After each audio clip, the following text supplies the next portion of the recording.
Hyper thyroidism, blood లో thyroid, hyperthyroidism, hypothyroidism అని ఉంటుంది.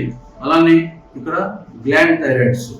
హైపర్ థైరాయిడిజం పేషెంట్ ఏంటంటే వీక్గా అయిపోతారు, పల్స్ రేట్ ఎక్కువ ఉంటుంది, హార్ట్ ఫెయిల్యూర్లో డెవలప్ అవుతారు, షివరింగ్ ఉంటుంది. అలానే హైపోథైరాయిడిజంలో థైరాయిడ్ హార్మోన్ తగ్గిన తర్వాత patient recent increasing of weight, constipation, myopathy, neuropathy, obesity, sleepiness, hair loss ఇవన్నీ హైపోథైరాయిడ్లో ఉంటాయి. దీని మామూలుగా వచ్చేసి ప్రోటోకాల్ ప్రకారం thyroid TSH, T4, TSH, T4, T3, TSH investigation చేసుకునేసి ultrasound of the thyroid gland చేసుకోవాలి.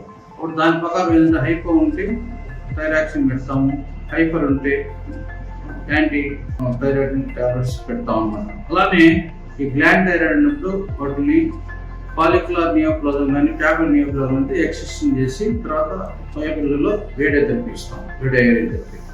కాబట్టి దీని గురించి ముఖ్యంగా తెలుసుకోవాల్సిందిగా ప్రజలను కోరుకుంటూ ఈ థైరాయిడ్ ప్రొఫైల్స్ కూడా మెడికల్ హాస్పిటల్లో అందుబాటులో ఉన్నాయి, చాలా బాగా చేస్తున్నారు. ట్రీట్మెంట్ తీసుకుని థైరాయిడ్ పేషెంట్ కూడా నార్మల్ లైఫ్ లీడ్ చేయొచ్చు. Thank you.